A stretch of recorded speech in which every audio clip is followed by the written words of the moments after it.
नमस्कार। ज्ञान तृप्ति महाविद्यालय 15A अनूपगढ़ के इस YouTube चैनल पर आपका हार्दिक स्वागत है। आज हम कर रहे हैं BSc सेकेंड ईयर के लिए सेकेंड यूनिट क्रोमेटोग्राफी। क्रोमेटोग्राफी के बारे में कल भी हमने बात की थी। सबसे पहले हमने बात की थी क्रोमेटोग्राफी क्या होती है, क्रोमेटोग्राफी के क्रोमेटोग्राम क्या है, सबसे पहले किसने उपयोग किया, किस तरीके से कंसेप्ट आया, उन सब के बारे में। किसी आणविक मिश्रण के पृथक्करण की वह विधि जिसकी सहायता से वितरण नियम और अधिशोषण का उपयोग करते हुए लगभग समान गुणों वाले अवयव भी पृथक किए जा सकते हैं, क्रोमेटोग्राफी कहलाती है। तो क्रोमेटोग्राफी का एक सबसे बड़ा लाभ यह है, या हम ये कह दें कि क्रोमेटोग्राफी का एक सबसे बड़ा गुण यह है कि इसकी सहायता से हम लगभग समान गुणों वाले अवयवों को भी पृथक कर सकते हैं। तो सबसे पहले 1906 में रूसी वैज्ञानिक मिकाल टेस्ट ने इसका उपयोग किया। इससे जो क्रोमेटोग्राफी रंगों से संबंधित है, रंगों से लिखना क्रोमेटोग्राफी कहलाती है। अब इसके अलावा क्रोमेटोग्राफी की परिभाषा, वो तकनीक ऐसे दो परस्पर अमिश्रणीय द्रवों के मध्य किसी मिश्रण के अवयवों को वितरित किया जाता है जिसमें से एक द्रव स्थिर प्रावस्था में रहता है और दूसरा चलायमान प्रावस्था में होता है। तो इसका मतलब ऐसे दो परस्पर अमिश्रणीय द्रवों के मध्य किसी मिश्रण के अवयवों को वितरित किया जाता है जिसमें से एक द्रव स्थिर प्रावस्था में रहे और दूसरा चलायमान प्रावस्था में हो, उसे हम क्रोमेटोग्राफी कहते हैं। उसके बाद हमने क्रोमेटोग्राफी के विभिन्न प्रकारों के बारे में बात की थी। वितरण या विभाजन क्रोमेटोग्राफी, विभाजन क्रोमेटोग्राफी जो होती है वो दो प्रकार की होती है, गैस विभाजन, द्रव विभाजन। उसके बाद हमने बात की पेपर क्रोमेटोग्राफी की, पेपर क्रोमेटोग्राफी। उसके बाद पतली परत PLC, उसके बाद कॉलम क्रोमेटोग्राफी। उसके बाद हम बात करते हैं अधिशोषण क्रोमेटोग्राफी की, एडजॉर्प्शन क्रोमेटोग्राफी। वो दो प्रकार की आगे हमने बात की, गैस ठोस क्रोमेटोग्राफी और द्रव ठोस क्रोमेटोग्राफी। अब अधिशोषक किस प्रकार का है उसके आधार पर स्तंभ क्रोमेटोग्राफी, पेपर क्रोमेटोग्राफी और TLC। थर्ड प्रकार की क्रोमेटोग्राफी होती है आयन एक्सचेंज क्रोमेटोग्राफी। आज हम इसी के बारे में बात करेंगे, आयन एक्सचेंज क्रोमेटोग्राफी क्या होती है या आयन विनिमय क्रोमेटोग्राफी क्या होती है, इसके बारे में आज हम स्टडी करेंगे। देखिए, यह विधि पेपर स्तंभ अथवा पतली परत क्रोमेटोग्राफी की तरह ही है जिसमें किसी अधिशोषक अथवा स्थिर प्रावस्था के स्थान पर कोई आयन विनिमय रेजिन भर दिया जाता है। विलयन में विद्यमान पदार्थ तथा ठोस रेजिन के मध्य आयनों का उत्क्रमणीय अंतर परिवर्तन होता है। रेजिन ऐसे बहुलकीय पदार्थ होते हैं जिनमें कई क्रॉस बंधों के अतिरिक्त यह विधि पेपर स्तंभ अथवा पतली परत क्रोमेटोग्राफी के समान ही है जिसमें किसी अधिशोषक अथवा स्थिर प्रावस्था के स्थान पर कोई आयन विनिमय रेजिन भर दिया जाता है। विलयन में विद्यमान पदार्थ तथा ठोस रेजिन के मध्य आयनों का उत्क्रमणीय अंतर परिवर्तन होता है। रेजिन बहुलकीय पदार्थ होते हैं गोंद जैसे, जिनमें कई क्रॉस बंधों के अतिरिक्त अम्लीय अथवा क्षारीय समूह भी पाया जाता है। अम्लीय अथवा क्षारीय समूह भी होते हैं। कई प्राकृतिक पदार्थों में आयन विनिमय रेजिन के गुण होते हैं। बहुत सारे ऐसे प्राकृतिक पदार्थ हैं जिनमें आयन विनिमय रेजिन पाया जाता है। उदाहरण के लिए क्ले जियोलाइट, जिसकी त्रिविमीय जालक संरचना होती है और जिसका उपयोग कठोर जल को मृदु करने में किया जाता है। अब होता क्या है कि ये कठोर जल के Ca+2 आयनों को Na+2 आयनों द्वारा अंतर परिवर्तित करके जल को मृदु कर देता है। मतलब यहाँ से Na2Z, Z होता है जियोलाइट, तो Na2Z है, Ca+2 को हटा देगा और Na को उसकी जगह पर फिट कर देगा। रुई, कोयला, लकड़ी आदि भी प्राकृतिक रेजिन की भांति कार्य करते हैं। इनके अतिरिक्त कई संश्लेषित रेजिन भी बनाए जा चुके हैं। तो प्राकृतिक रेजिन का एग्जांपल जियोलाइट हो गया, उसके अलावा रुई हो गया, कोयला हो गया, लकड़ी हो गया, ये सारे के सारे प्राकृतिक प्रकार के रेजिन हैं। उसके अलावा कई संश्लेषित प्रकार के रेजिन भी बनाए गए हैं। और आयन विनिमय रेजिन संश्लेषित प्रकार के दो प्रकार के हैं, एक है धनायन विनिमय, एक है ऋणायन विनिमय। धनायन विनिमय जो पदार्थ के धनायनों का विनिमय करते हैं और इनमें अम्लीय समूह पाया जाता है, SO3H, COOH, SHOH इत्यादि। दूसरा है ऋणायन विनिमय, जो पदार्थ के ऋणायनों का विनिमय करते हैं, ये क्षारीय समूह युक्त होते हैं, NH2, NHR, NR2, NR3+ आदि समूह इसमें पाए जाते हैं। अधिकांश विनिमयकों की संरचना में पॉलीस्टाइरीन डाइविनाइल बेंजीन के सहबहुलकीय श्रृंखला में अम्लीय अथवा क्षारीय समूह जुड़े रहते हैं। अधिकांश जो विनिमयक हैं उनकी संरचना में पॉलीस्टाइरीन डाइविनाइल बेंजीन के सहबहुलकीय श्रृंखला में अम्लीय अथवा क्षारीय समूह जुड़े रहते हैं। उदाहरणार्थ एक धनायनी व ऋणायनी विनिमय की संरचना को नीचे दर्शाया गया है। देखिए यहाँ पर यह धनायनी विनिमय की संरचना जिसमें अम्लीय SO3H, SO3-H+ समूह एक धनायन विनिमय है। ये इसकी संरचना है जिसमें आपस में क्रॉस बॉन्ड पाए गए और इसकी वजह से बहुलकीय संरचना का निर्माण हो गया। ये एक जो अम्लीय है, और इसमें OH समूहयुक्त ऋणायन विनिमय है, नेगेटिव है, इसमें देखो ये नेगेटिव पार्ट है, ये पॉजिटिव पार्ट है, ठीक है। इसमें भी क्रॉस बॉन्ड पाए जाते हैं। चतुष्क अमोनियम Nr+3 OH- समूहयुक्त एक ऋणायनीय विनिमयक आयन विनिमय क्रोमेटोग्राफी में प्रयुक्त आयन विनिमय एजेंट प्रमुख रूप से 4 प्रकार के होते हैं: प्रबल अम्लीय धनायन विनिमयक, दुर्बल अम्लीय धनायन विनिमयक और प्रबल क्षारीय धनायन विनिमयक, और इसके अलावा दुर्बल क्षारीय ऋणायन विनिमयक। सबसे पहले प्रबल अम्लीय धनायन विनिमयक, ये सल्फोनीकृत पॉलीस्टाइरीन रेजिन होते हैं जो pH 1 से 14 के मध्य लैंथेनाइड, विटामिन, पेप्टाइड, अमीनो अम्ल इत्यादि के पृथक्करण में प्रयुक्त होते हैं। दुर्बल अम्लीय धनायन विनिमयक, इनमें C-OH समूह पाया जाता है, मतलब इसके अंदर SO3H समूह पाया जाता है, इसके अंदर SO3H समूह पाया जाता है, इसमें C-OH समूह पाया जाता है, SO3H समूह और C-OH समूह, ठीक है। इनमें C-OH समूह होता है, उदाहरण कार्बोक्सिलिक पॉलीमेथिक्रिलेट जो pH 5 से 14 के मध्य संक्रमण तत्व, अमीनो अम्ल, एंटीबायोटिक तथा कार्बनिक क्षारों पृथक्करण में प्रयुक्त होता है। उसके बाद है प्रबल क्षारीय ऋणायन विनिमयक। इस वर्ग में चतुष्क अमोनियम पॉलीस्टाइरीन का उल्लेख किया जाता है। ये चतुष्क अमोनियम पॉलीस्टाइरीन है, अमोनियम का मतलब होता है इनके ऊपर पॉजिटिव चार्ज होना, जो pH 0 से 12 के मध्य एल्कलॉइड, विटामिन बी कॉम्प्लेक्स, वसा अम्ल इत्यादि के प्रभाव को पृथक करने में प्रयुक्त होता है। उसके बाद है दुर्बल क्षारीय ऋणायन विनिमयक, इसमें फिनॉल फॉर्मेल्डिहाइड तथा पॉलीमीन पॉलीस्टाइरीन आते हैं जो pH 0 से 9 के मध्य विटामिन तथा अमीनो अम्लों के पृथक्करण में प्रयुक्त होते हैं। अब देखिए यहाँ पर दुर्बल क्षारीय प्रकार के ऋणायन विनिमयक भी हो गए, प्रबल क्षारीय प्रकार के ऋणायन विनिमयक भी हो गए, और उसकी जो परिभाषाएं और उदाहरण भी हमने यहाँ पर कर लिए हैं। नेक्स्ट देखिए, नेक्स्ट हम RF वैल्यू के बारे में बात करते हैं। RF वैल्यू क्या होती है, बहुत महत्वपूर्ण टॉपिक है, और आपके सिलेबस में इसके आधार पर प्रैक्टिकल्स भी दे रखे हैं, प्रैक्टिकल्स भी हैं आपके सिलेबस में इसके आधार पर, RF वैल्यू के आधार पर, RF मान। क्रोमेटोग्राफी विधियों में किसी पदार्थ के पृथक्करण की दक्षता को प्रकट करने के लिए RF शब्द का प्रयोग किया जाता है, ठीक है। अब सबसे पहले हम इसकी विधियों के बारे में बात करते हैं, उसके बाद में हम बात करेंगे RF के बारे में। तो सबसे पहले इसका जो सिद्धांत है वो होता है विभेदी अभिगमन का सिद्धांत, law of differential migration. Chromatography में किसी पदार्थ का पृथक्करण अथवा पहचान इसी सिद्धांत पर आधारित है। किसी अधिशोषक अथवा आयन विनिमय रेजिन पर विलायक अणुओं के साथ विभिन्न पदार्थ के अणुओं के अभिगमन का वेग अलग अलग होता है। अभिगमन का मतलब होता है मूवमेंट होना, ठीक है, माइग्रेशन होना, एक से दूसरी जगह पर जाना। तो जो अलग अलग प्रकार के पदार्थ होते हैं उनके अभिगमन के वेग भी अलग अलग होते हैं। पेपर क्रोमेटोग्राफी में वॉटमैन नंबर 1 फिल्टर पेपर की एक पट्टी अथवा पतली परत क्रोमेटोग्राफी में कांच की पट्टी को सिलिका जेल, एल्मीना अथवा आयन विनिमय रेजिन के साथ भिगोकर सुखा देते हैं। जैसा कि ऊपर बताया जा चुका है, इसके एक सिरे से लगभग 5 सेंटीमीटर की दूरी पर एक लाइन खींचकर उसके बीचों बीच एक निशान बना देते हैं। देखो यहाँ पर हमने एक निशान 5 सेंटीमीटर ऊपर एक निशान बना दिया, ठीक है। पदार्थ के विलयन की एक बूंद फिल्टर पेपर अथवा पतली परत युक्त कांच की पट्टी पर अंकित इस निशान पर डालते हैं। इसके ऊपर हम एक बूंद डाल देते हैं। जब यह बूंद सूख जाती है तो इसे विलायक में किसी क्लिप की सहायता से इसके अंदर लटका देते हैं, ठीक है। केशनली प्रभाव से विलायक ऊपर की तरफ चढ़ेगा। देखो नीचे विलायक होता है, ऐसी एक पट्टी तैयार कर ली, फिल्टर पेपर की पट्टी ले ली, यहाँ जो कांच की पट्टी है उसके ऊपर सिलिका जेल वगैरह को लगा दिया और उससे एक इस तरीके से जो पट्टी है वो बन गई, ठीक है। अब हमने क्या किया, यहाँ पर एक निशान लगा दिया और इसके ऊपर एक डॉट, जो भी जिस पदार्थ का भी हमको ग्रहण करना है, जिस पदार्थ के बारे में हमको जानकारी लेनी है, उसके ऊपर हम क्या करेंगे, पदार्थ का विलयन डाल देंगे, ठीक है। अब क्या होगा, अब इसको इसके अंदर लटका देंगे, सूखने के बाद इसके अंदर लटका देंगे। विलायक क्या होगा, धीरे धीरे इसके ऊपर चढ़ेगा। अब जो विलायक है वो धीरे धीरे इसके ऊपर चढ़ेगा केशनली के कारण, कैपिलरी इफेक्ट के कारण। इस स्थिति में विलय पदार्थ पर दो प्रकार के बल कार्य करेंगे, एक तो आगे बढ़ाने वाला कण जो कि ऊपर की तरफ लेकर जाएगा और एक पीछे खींचने वाला जो कि उसको पीछे की तरफ लेकर आएगा।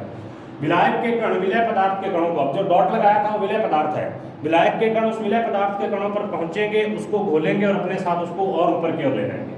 विलायक के कण विलय पदार्थ के कणों को अपने में घोलकर विलायक के साथ विलय कणों को भी ऊपर की ओर बढ़ाने या खींचने का प्रयत्न करेंगे। यह बल दो कारकों पर निर्भर करता है, विलायक के बहाव की गति और विलायक में पदार्थ की विलयता। जिस विलयन की बूंद हमने फिल्टर पेपर के ऊपर रखी है उसमें विद्यमान विभिन्न अवयवों की विलयता उस विलायक में भिन्न भिन्न होती है। अतः विलय पदार्थ के ऊपर की ओर अभिगमन करने का वेग भिन्न भिन्न होगा।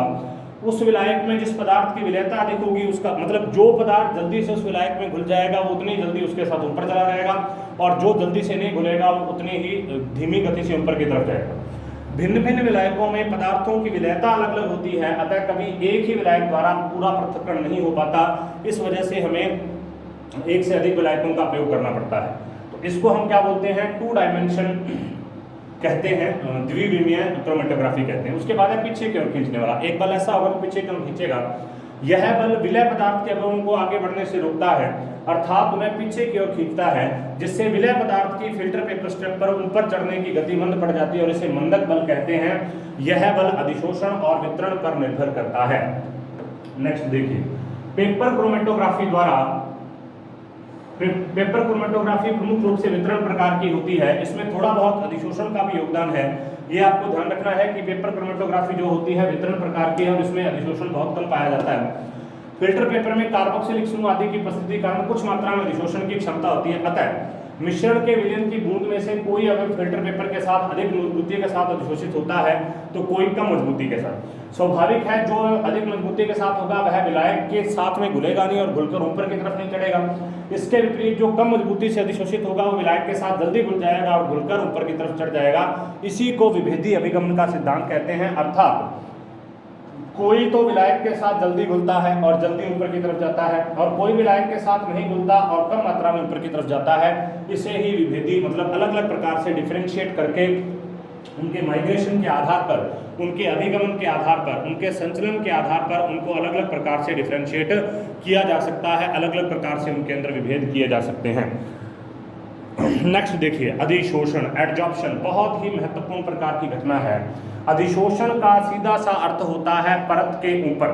जैसे किसी टेबल के ऊपर अगर रेत की परत आती है तो अधिशोषण के कारण आती है, ठीक है। अगर उसके अंदर अधिशोषण की संभावना ना हो तो रेत उसके ऊपर टिके नहीं सकती, क्योंकि उसके बीच में कोई ना कोई बंध बना होगा। इसी वजह से जो रेत के या धूल के कण हैं उसके ऊपर पाए जा रहे हैं। अब किसी भी ऐसे पदार्थ में मान लो जो स्पंज है, स्पंज के ऊपर अगर धूल के कण लगे हुए हैं, जैसे डस्टर वगैरह जो स्पंज के बने होते हैं, अगर उस स्पंज के ऊपर धूल के कण लगे हुए हैं तो उसको अधिशोषण कहते हैं। और अगर उसी स्पंज को मैंने पानी के अंदर भिगो दिया तो पानी उसके बाहर की तरफ भी आएगा और उसके अंदर भी जाएगा, उसको अवशोषण कहते हैं, ठीक है। अधिशोषण और अवशोषण दो अलग अलग प्रकार की घटनाएं हैं। अधिशोषण में संपूर्ण क्रिया किसी पदार्थ की केवल ऊपरी सतह पर ही होती है, जबकि अवशोषण में क्रिया उस पदार्थ की ऊपरी सतह के साथ साथ उसके स्थूल में अर्थात उसके पूरी की पूरी बॉडी में भी होती है। उपयुक्त सिद्धांत से स्पष्ट है कि यदि किसी विलयन के एक बूंद को उपयुक्त विलायक में डाला जाता है तो उस विलयन के विभिन्न अवयव भिन्न भिन्न गति से ऊपर चढ़ेंगे, और कौन सा अवयव किस विलायक में कितनी गति से ऊपर चढ़ेगा यह उसका एक अभिलाक्षणिक गुण होगा जिससे पदार्थ की पहचान और पृथक्करण की जा सकती है। नेक्स्ट, विभिन्न प्रकार की क्रोमेटोग्राफी प्रमुख रूप से दो परिघटनाओं पर आधारित होती है। सबसे पहले दो प्रावस्थाओं में से किसी पदार्थ का वितरण और अधिशोषण। अधिकांश क्रोमेटोग्राफी पृथक्करण अधिशोषण के कारण संपन्न होता है। इस वजह सबसे पहले अधिशोषण के बारे में हम बात कर रहे हैं। एक सतह द्वारा दो प्रावस्थाओं को एक दूसरे से पृथक करती है। यदि किसी पदार्थ ए की सांद्रता, हमारे पास में एक सतह है जो कि ए और बी को अलग अलग कर रही है, यदि किसी पदार्थ ए की सांद्रता पूरे द्रव्यमान की तुलना में किसी सतह पर अधिक हो तो पदार्थ ए उस सतह पर अधिशोषित होता है, और किसी पदार्थ की सांद्रता का मुख्य भाग की तुलना में किस एक सतह पर अधिक होती है वह अधिशोषण कहलाता है। मुक्त संयोजकताओं की उपस्थिति के कारण ठोस पदार्थ अधिशोषण दर्शाते हैं। देखिए, बी जो होता है, बी ये एक पदार्थ है और एक पदार्थ है, और ये बी की जो बाहर की परत है ये ए और बी को आपस में अलग अलग करती है। अब यहाँ पर जो ए की सांद्रता है वो बी के बाहर तो बहुत ज्यादा है, जबकि इसके अंदर बिल्कुल भी नहीं है। इसी वजह से इसको एडजॉर्प्शन कहते हैं, मतलब केवल उसकी परत पर अधिक सांद्रता होना, अंदर नहीं होना। जबकि अवशोषण में देखिए, जो ए पदार्थ है उसकी सांद्रता बी के बाहर भी काफी ज्यादा मात्रा में है और बी के अंदर भी है, तो इस वजह से इसको अवशोषण कहते हैं। अधिशोषण की प्रक्रिया अवशोषण से भिन्न है। अधिशोषण को एडजॉर्प्शन कहते हैं, एडी, जबकि अवशोषण को एब्जॉर्प्शन कहते हैं, एबी। केवल इतने फर्क है, केवल बी और डी का फर्क है। एब्जॉर्प्शन, अवशोषण, एडजॉर्प्शन, अधिशोषण। किसी पदार्थ बी द्वारा किसी पदार्थ ए का अवशोषण का तात्पर्य है पदार्थ ए पदार्थ बी में समान रूप से वितरित है, इसके विपरीत किसी पदार्थ बी द्वारा किसी पदार्थ ए के अधिशोषण से यह दर्शाया जाता है कि बी की सतह पर ए की सांद्रता अन्य द्रव्यमान की सांद्रता से अधिक होती है। देखिए ये अधिशोषण है क्योंकि पदार्थ केवल बाहर की परत पर ज्यादा है, इसके अंदर बिल्कुल भी नहीं है। ये अवशोषण है, पदार्थ बाहर भी है जबकि इसके अंदर भी है, अर्थात पूरे जो इसका स्थूल है उसके अंदर पाया जाता है। ठीक है, देखिए उदाहरणार्थ स्पंज जो है वो जल को अवशोषित करता है, जबकि अमोनिया व कई उत्कृष्ट गैसें चारकोल द्वारा अधिशोषित होती है। इसी प्रकार निर्जल कैल्शियम क्लोराइड CaCl2 जल वाष्प को अवशोषित करता है, जबकि सिलिका जेल वाष्प का अधिशोषण करती है।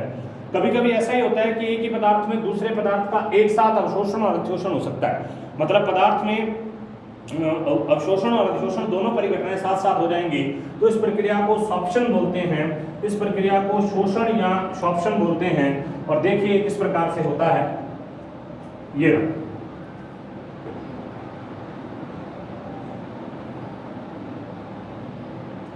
देखो सतह पर बहुत ज्यादा मात्रा में, ये देखिए सतह पर ये ऊपर नीचे कर रखा है, तो इसका मतलब सतह पर बहुत ज्यादा मात्रा में और अंदर भी है। सतह पर ज्यादा मात्रा में अधिशोषण और अंदर ज्यादा मात्रा में अवशोषण, दोनों परिघटनाएं साथ साथ हो गई।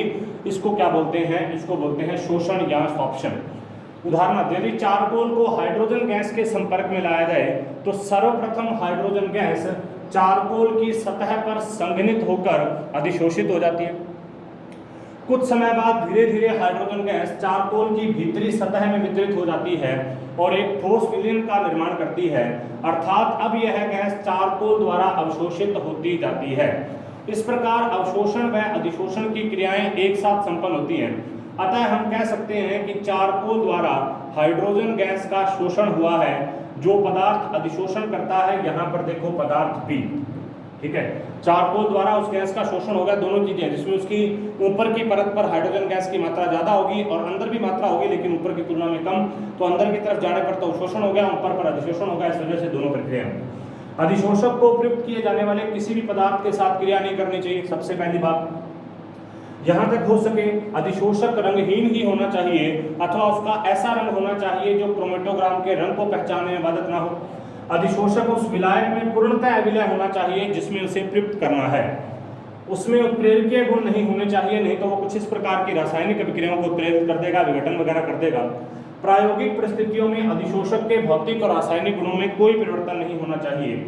यह पर्याप्त रूप से चूर्ण अवस्था में होना चाहिए, क्योंकि चूर्ण का अधिशोषण सर्वाधिक होता है। मतलब कोई भी पदार्थ जिसकी सतह का क्षेत्रफल जितना ज्यादा होगा, उसमें अधिशोषण की परिघटना उतनी ही ज्यादा होगी। तो किसी भी पदार्थ के बड़े टुकड़े की तुलना में अगर हम उस पदार्थ के चूर्ण बना लेते हैं तो उसकी सतह का क्षेत्रफल बढ़ जाता है।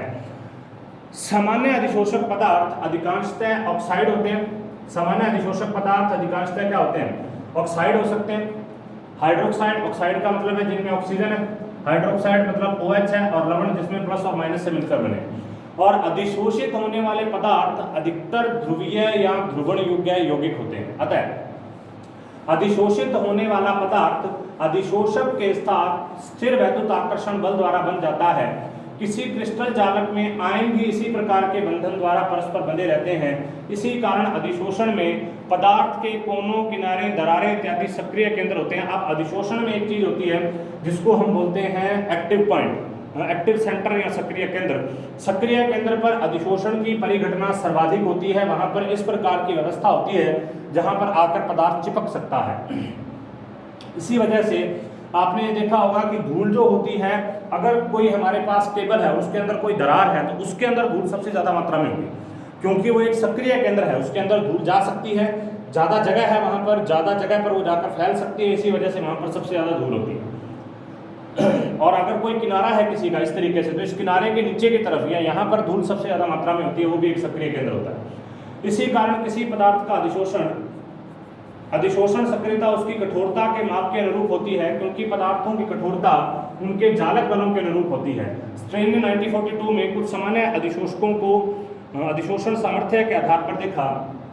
सुक्रोज, सुक्रोज के बाद में insulin, sucrose starch, magnesium citrate, talc powder जो होता है, टैल्कम पाउडर, उसमें टैल्क ही होता है मुख्य, sodium carbonate, potassium carbonate, calcium carbonate, calcium phosphate, sucrose, starch, insulin, magnesium citrate, talc, sodium carbonate, potassium carbonate, calcium carbonate, calcium phosphate, magnesium carbonate, magnesia, activated silica, activated magnesium silicate, activated alumina, activated charcoal और activated magnesia. बढ़ती हुई अधिशोषण क्षमता, मतलब इसकी अधिशोषण क्षमता सबसे कम है और सबसे ज्यादा अधिशोषण क्षमता किसकी होती है? एक्टिवेटेड मैग्नीशिया की। ठीक है। अतः उपयुक्त क्रम में नीचे के भाग में जो स्थित हैं, मतलब ये वाले जो होते हैं, इनको तो हम प्रबल प्रकार के अधिशोषक कहेंगे और इनको हम दुर्बल प्रकार के अधिशोषक कहेंगे।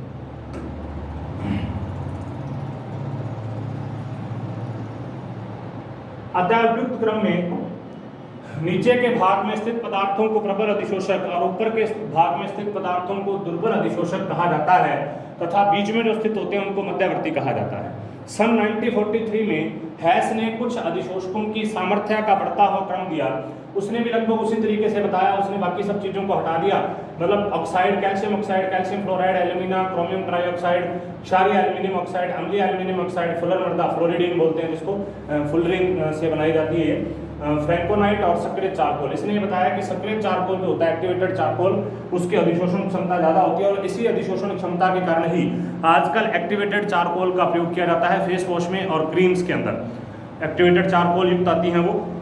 इसके अलावा मास्क के अंदर एक्टिवेटेड चारकोल का यूज किया जाता है जिससे कि वो जहरीली गैसों का अधिशोषण कर सके। जो गैस मास्क होते हैं उसके अंदर एक्टिवेटेड चारकोल होता है।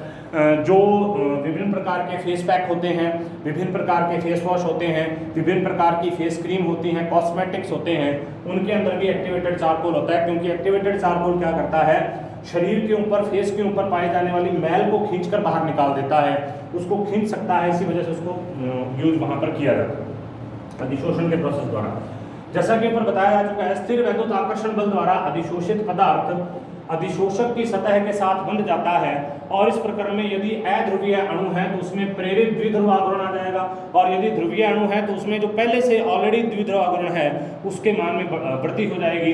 चरम स्थिति में, मतलब कभी ऐसा भी हो सकता है कि बहुत ज्यादा बंधने की अवस्था में उस पदार्थ में आयनिक गुण भी आ जाए, अर्थात वह आयनित भी हो सकता है। उपयुक्त के अतिरिक्त कई स्थितियों में हाइड्रोजन बंध जैसे दुर्बल आकर्षण बल भी अधिशोषण और अधिशोषण के बीच पाए जा सकते हैं और पदार्थ की अधिशोषण क्षमता को प्रभावित करते हैं। अतः वे पदार्थ जो अंतः आणविक हाइड्रोजन बंध बना सकते हैं वे सिलिका जेल अथवा जल योजित एल्यूमिना के साथ कम मजबूती से अधिशोषित होंगे। इसके विपरीत इन्हीं यौगिकों के ऐसे समवायी जो अंतरा आणविक हाइड्रोजन बंध बना सकते हैं अधिक मजबूती से अधिशोषित होंगे। विभिन्न अधिशोषकों की अधिशोषण क्षमता को ज्ञात करने के लिए रंजकों, विशेष रूप से एजो रंजकों का प्रयोग किया जाता है। आजकल व्यापारिक स्तर पर कुछ सक्रियता ग्रेड परीक्षण किट भी आते हैं जिनसे विभिन्न अधिशोषकों की अधिशोषक क्षमता को पहचाना जा सकता है। व्यापारिक स्तर पर कई प्रकार के अधिशोषक उपलब्ध हैं, इनमें से एक दो के नाम आप याद रख सकते हैं, जैसे सिलिका जेल है, एल्यूमिना है, किसेलुगर है, magnesium silicate, calcium silicate, hydroxyl apatite, cellulose, acetyl cellulose, विभिन्न आयन विनिमय एक्सचेंज प्रकार के अधिशोषक हैं। ये सारे के सारे, इसमें से आप दो चार के नाम याद कर लो जिससे कि आपको ये पता चल जाएगा। कभी क्वेश्चन आ जाता है कि आयन विनिमय प्रकार के अधिशोषक के एग्जाम्पल दीजिए, तो इसमें से आप कोई भी दो तीन एग्जाम्पल दे सकते हैं।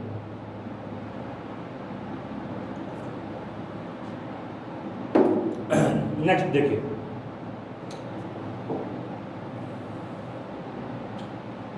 नेक्स्ट हम बात कर रहे हैं निक्षालक और निक्षालन के बारे में। अब अधिशोषण हो गया, अधिशोषण होने के बाद पदार्थ सतह पर चिपक गया, लेकिन वहां से हमको पदार्थ को हटाना भी है। उस हटाने का जो प्रोसेस होता है उसको हम निक्षालन कहते हैं, एलिवेशन बोलते हैं। अधिशोषण के उपरांत निक्षालन द्वारा अधिशोषित पदार्थों को अधिशोषक से पृथक करने पर शुद्ध विलायक गुजारा जाता है। इससे शुद्ध पदार्थ अथवा मिश्रण के विभिन्न अवयव विलयन में प्राप्त होते हैं और उनमें से शुद्ध पदार्थों को पृथक कर लिया जाता है। अधिशोषित पदार्थों से शुद्ध विलयन गुजारने का प्रक्रम, अधिशोषित पदार्थों से शुद्ध विलायक को गुजारने का प्रक्रम निक्षालन या एल्यूशन कहलाता है, जबकि जो विलायक हम इसमें प्रयोग करते हैं उसको निक्षालक कहते हैं। वॉल्बैन ने विभिन्न विलायकों को उनके एलुटिव शक्ति, एलुटिव पावर मतलब जो निक्षालन पावर है, निक्षालन शक्ति है, उसके आधार पर व्यवस्थित किया और इसको एलियोट्रॉपिक श्रेणी कहा जाता है। एलियोट्रॉपिक श्रेणी के अंदर क्या चीजें हैं उसको हम देखते हैं कि कौन सबसे ज्यादा यूज किया जा सकता है निक्षालक के रूप में। वैसे तो ये विलायकों वगैरह पर निर्भर करते हैं कौन सा विलायक किसके साथ यूज किया जाएगा, लेकिन फिर भी इसकी शक्ति होती है N-pentane, petroleum ether, N-hexane, n-heptane, cyclohexane, carbon tetrachloride, trichloroethylene, benzene, methylene dichloride, chloroform diethyl ether, methyl acetate, pyridine, acetone, N-propanol, ethanol, methanol और जल। अब इसमें जल जो होता है वो सबसे ज्यादा उसकी निक्षालन क्षमता है और एन-पेंटेन की सबसे कम है, तो इसका मतलब जल जो होता है उसको अच्छे निक्षालक के रूप में प्रयोग किया जा सकता है। अब हैस ने भी इन्हीं सब चीजों के बारे में बात की। हैस ने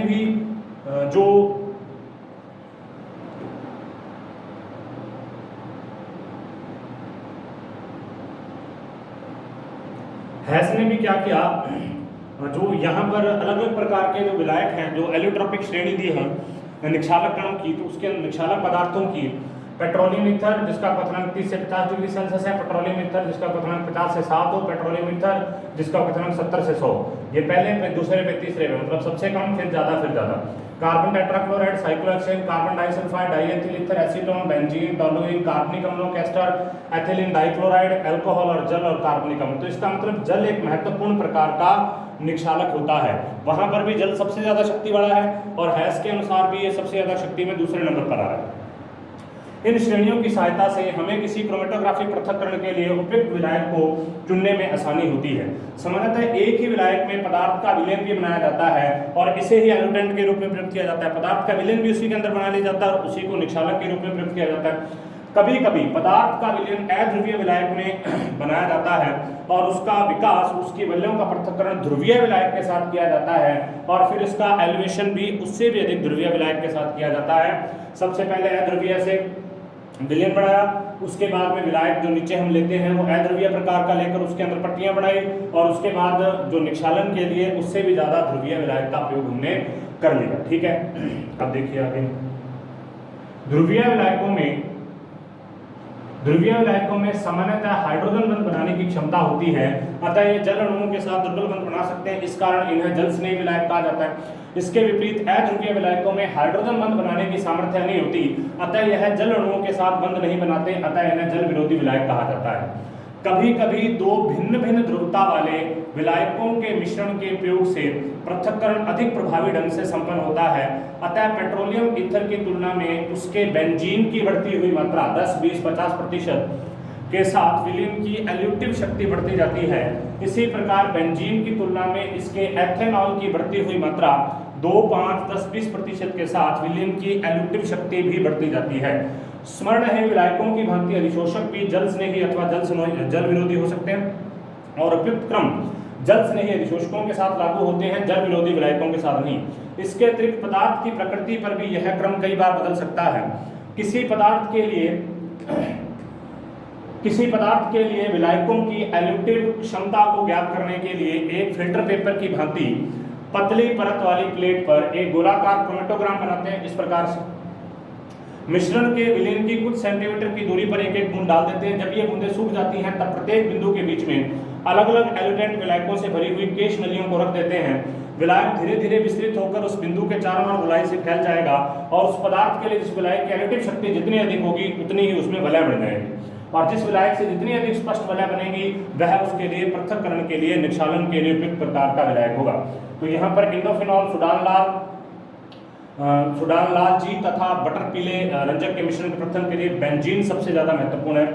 यहाँ पर इसकी तो एक ही बनी, CCl4 की ये बनी, बेंजीन की 1, 2, 3 बनी, CH2 Cl2 की 2 ही बनती हैं और ClCl3 की केवल 1 ही बनती है। तो विलायकों की बढ़ती हुई एल्यूटिव क्षमता 3 रंजकों की, किसके लिए? एंडोफिनॉल, सुडानलाल जी और बटर पीला के पृथक्करण में बेंजीन सबसे ज्यादा प्रभावशाली होता है। तो आज हमने विभिन्न प्रकार के विलायकों के बारे में बात की। नेक्स्ट हम बात करेंगे पेपर क्रोमेटोग्राफी के बारे में। तब तक आप इस वीडियो को देखते रहें। अगर आपको किसी प्रकार की कोई समस्या आती है तो आप संपर्क कर सकते हैं। धन्यवाद।